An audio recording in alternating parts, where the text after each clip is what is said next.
नमस्ते। शशि शर्मा की online foods and nutrition की क्लास में आप सबका स्वागत है।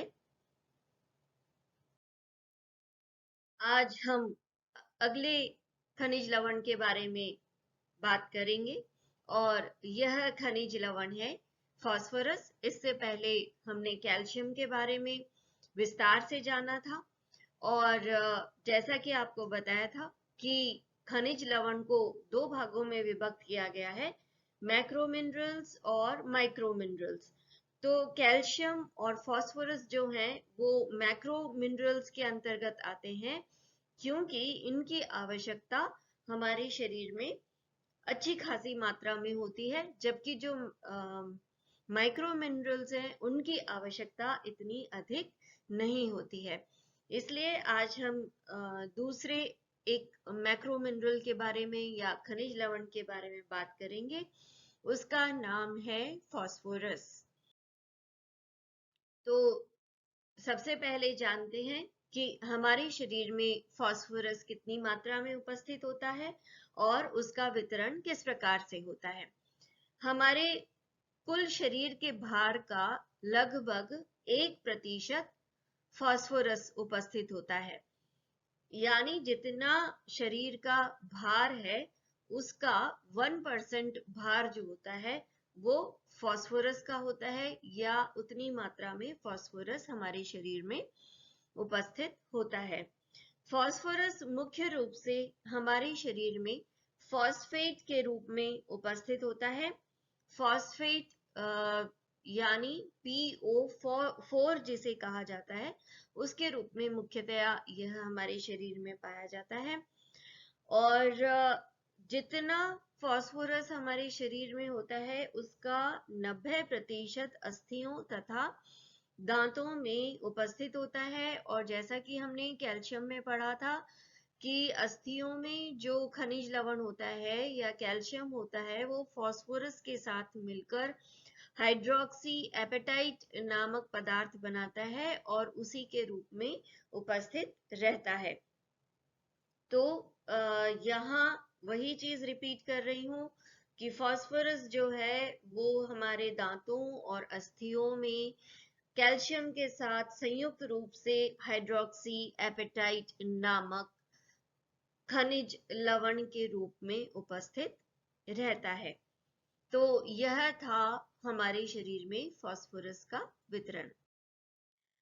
अब हम जानते हैं कि फास्फोरस हमारे शरीर में क्या-क्या कार्य करता है।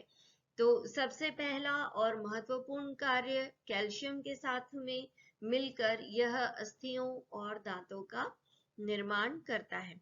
इसके अलावा फास्फोरस जो है वो हमारे शरीर में जो लगातार ऊर्जा का उपापचय चलता रहता है, यानी ऊर्जा का निर्माण होता है, संचय होता है और आवश्यकता अनुसार हमारी कोशिकाएं उस जो संचित रूप है उससे ऊर्जा प्राप्त करती रहती है। तो जो ऊर्जा का उपापचय या ऊर्जा हमारे शरीर में प्राप्त होती है कार्बोहाइड्रेट से, वसा से और प्रोटीन से। और इनके द्वारा जो ऊर्जा उत्पन्न होती है वो हमारे शरीर में एटीपी यानी एडेनोसिन ट्राइफॉस्फेट एटीपी के रूप में संरक्षित हो जाती है। तो एडिनोसिन ट्राइफॉस्फेट जो मॉलिक्यूल है इसमें लास्ट में आप देखिए मैंने बोला है फॉस्फेट, यानी इसमें फास्फोरस उपस्थित होता है। और मैं ये आपको पहले ही बता चुकी हूँ कि हमारे शरीर में फास्फोरस जो है वो अधिकतर फॉस्फेट के रूप में ही पाया जाता है। तो जब ऊर्जा संचित होती है तो वो एटीपी के रूप में होती है, और जब ऊर्जा का उपयोग हो जाता है तो एक फॉस्फेट जो मॉलिक्यूल है वो अलग हो जाता है एटीपी से और एडीपी बनता है और ऊर्जा निष्कासित होती है। तो इस प्रकार से यह जो फास्फोरस है वो हमारे शरीर में ऊर्जा उपापचय में बहुत महत्वपूर्ण भूमिका निभाता है।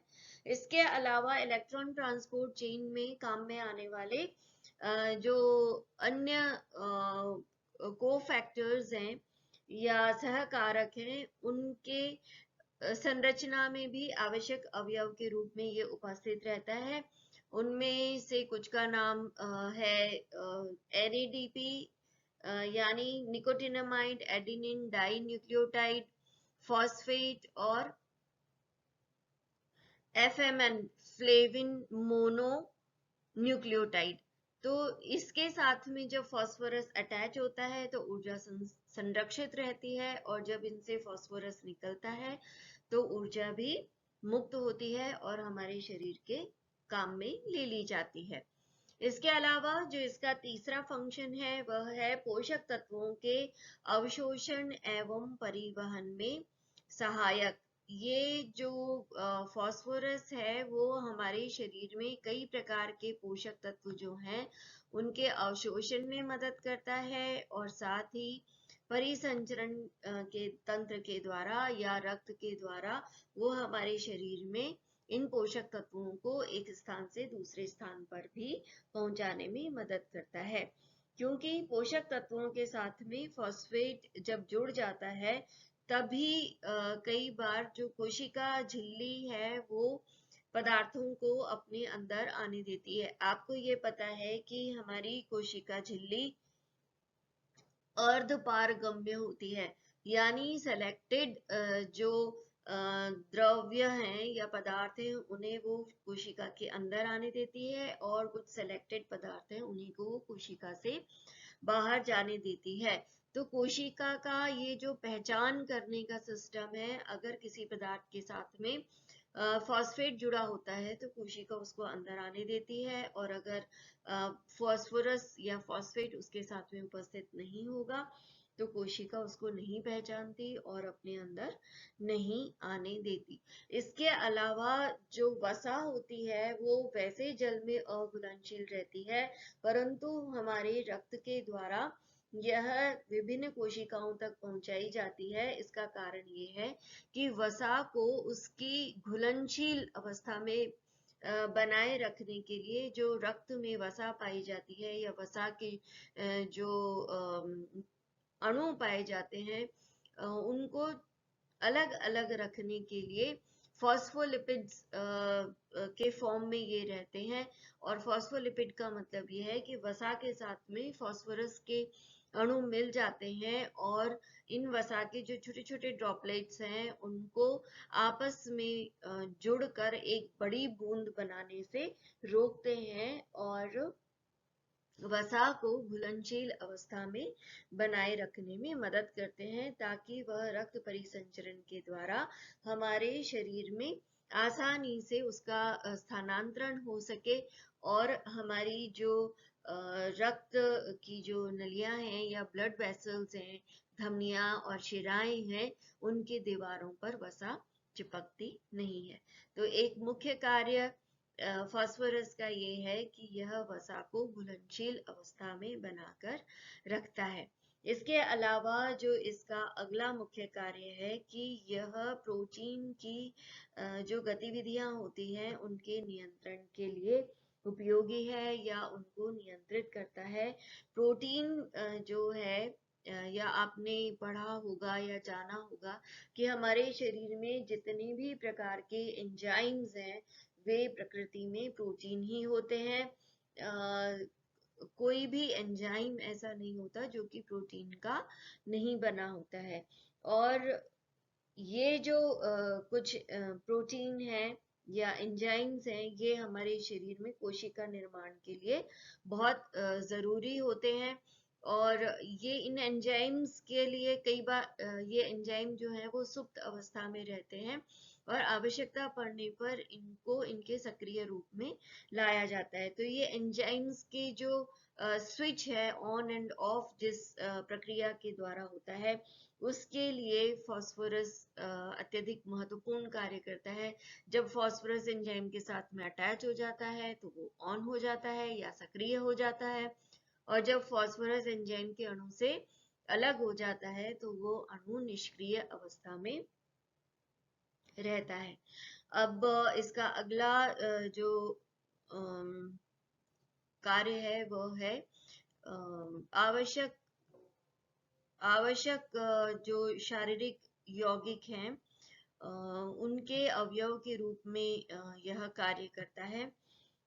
सबसे पहले इसमें मैं नाम लेना चाहूंगी आरएनए और डीएनए का। आरएनए डीएनए, आरएनए का फुल फॉर्म है राइबो न्यूक्लिक एसिड और डीएनए का नाम है डीऑक्सी राइबो न्यूक्लिक एसिड। तो जो आरएनए और डीएनए है, ये आपको पता है कि गुणसूत्रों में पाए जाते हैं और एक शरीर से दूसरे शरीर तक या माता पिता से संतान तक जो आनुवांशिक गुण है उनका वहन करने का कार्य ये डीएनए और आरएनए ही करते हैं। और जब इनकी संरचना देखी जाए तो इनमें फॉस्फेट उपस्थित होता है। फॉस्फेट के बिना इनकी संरचना नहीं पूरी होती है। अतः डीएनए और आरएनए के एक आवश्यक या मुख्य या अभिन्न अवयव के रूप में फास्फोरस काम में आता है।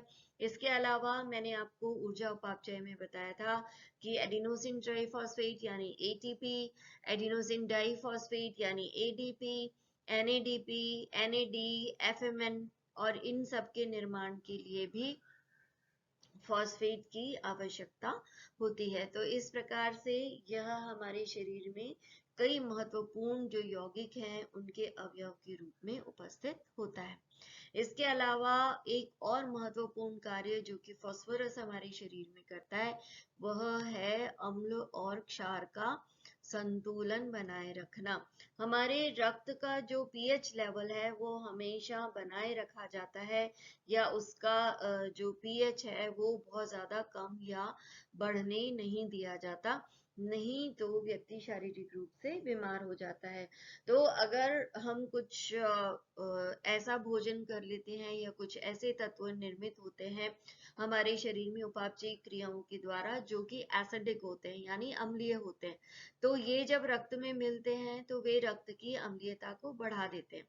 ऐसे में जो फास्फोरस या फॉस्फेट के जो अणु होते हैं वो हाइड्रोजन आयन को बांध लेते हैं। तो जो अतिरिक्त हाइड्रोजन आयन रक्त में मिल गए थे वे कम हो जाते हैं और रक्त का पीएच लेवल जो है वो बढ़ जाता है यानी अम्लीय से वापस क्षारीय रूप में आ जाता है। और अगर उसकी क्षारीयता रक्त की अगर बढ़ जाती है तो ये हाइड्रोजन आयन जो है वो फॉस्फेट मॉलिक्यूल्स मुक्त कर देता है और इस प्रकार से जो अधिक क्षारीयता थी वह कम हो जाती है। तो इस तरह से फास्फोरस जो है वो हमारे रक्त के लिए एक बफर की तरह कार्य करता है यानी अम्ल क्षार का संतुलन बनाए रखने में अत्यधिक उपयोगी है। तो इस प्रकार से ये सभी कार्य फास्फोरस हमारे शरीर में करता है। इसके बाद में हम देखते हैं कि फास्फोरस की कमी का हमारे शरीर पर क्या क्या प्रभाव पड़ता है। तो यह देखा गया है कि फास्फोरस क्योंकि हमारे भोज्य पदार्थों में प्रचुर मात्रा में उपस्थित होता है इसलिए सामान्यतया लोगों में इसकी कमी नहीं पाई जाती है या इसकी कमी के प्रभाव देखने को नहीं मिलते हैं।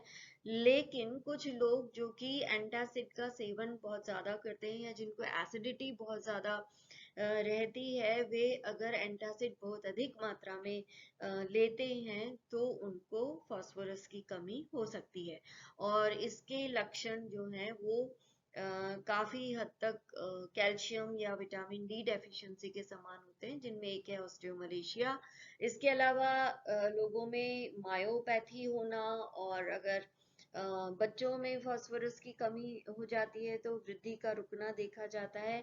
इसके अलावा यह देखा गया है कि श्वेत रक्त कणिकाएं जो हैं उनके कार्य में भी बाधा पहुंचती है अगर फास्फोरस पर्याप्त मात्रा में नहीं होता है। अब हम बात करते हैं दैनिक प्रस्तावित आहारीय मात्रा की या रिकमेंडेड डाइटरी अलाउंसेस के। तो आईसीएमआर के अनुसार 1 वर्ष के बच्चों से लेकर वयस्कों तक फास्फोरस की आवश्यकता और कैल्शियम की जो आवश्यकता है वो समान होती है यानी कैल्शियम और फास्फोरस की आवश्यकता का जो अनुपात है 1 वर्ष से लेकर वयस्कों तक या वृद्धों को भी बराबर मात्रा में चाहिए, और यह अनुपात 1:1 है। यानी जितना कैल्शियम चाहिए उतना ही मात्रा में फास्फोरस भी आवश्यक होता है। परंतु शैशवावस्था में यह ध्यान देने की बात है, शैशवावस्था में यह अनुपात 1:1.5 हो जाता है। यानी शैशवावस्था में जितनी कैल्शियम की आवश्यकता होती है एक शिशु को, शैशवावस्था होती है 0 से लेकर 12 महीने तक का बच्चा या 1 वर्ष से पहले तक का बच्चा शिशु कहलाता है, और इस समय कैल्शियम से 1.5 गुना फास्फोरस की आवश्यकता होती है। अर्थात अगर कैल्शियम की आवश्यकता शिशुओं को अगर 500 मिलीग्राम प्रतिदिन है, तो फास्फोरस की आवश्यकता 750 मिलीग्राम प्रतिदिन होगी। ये चीज यहाँ पे बहुत महत्वपूर्ण है और ध्यान रखने लायक है। सिर्फ शिशुओं के लिए फास्फोरस जो है वो कैल्शियम से अधिक चाहिए, अन्यथा हमेशा या हर आयु अवस्था में कैल्शियम और फास्फोरस समान मात्रा में चाहिए होते हैं। अब हम बात करते हैं आहारीय स्रोत की। तो फास्फोरस जो है वो भी उन भोज्य पदार्थों में अच्छी मात्रा में पाया जाता है जिनमें कैल्शियम भी उपस्थित होता है।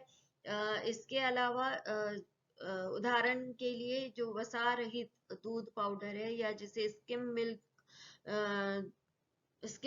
मिल्क पाउडर की हम बात करें, तो इसमें 1000 मिलीग्राम प्रति 100 ग्राम फास्फोरस उपस्थित होता है। सोयाबीन में 690 मिलीग्राम प्रति 100 ग्राम, गाजर भी इसका अच्छा स्रोत है, 530 मिलीग्राम प्रति 100 ग्राम फास्फोरस इसमें पाया जाता है। इसके अलावा चीज, बादाम, राजमा और अखरोट, ये सभी फास्फोरस के बहुत अच्छे स्रोत हैं, और इनके सेवन से हमें अच्छी मात्रा में फास्फोरस प्राप्त होता है। इसके साथ ही फास्फोरस का ये चैप्टर या ये टॉपिक समाप्त होता है, और अगले टॉपिक में हम फिर से मिलेंगे। तब तक के लिए नमस्कार।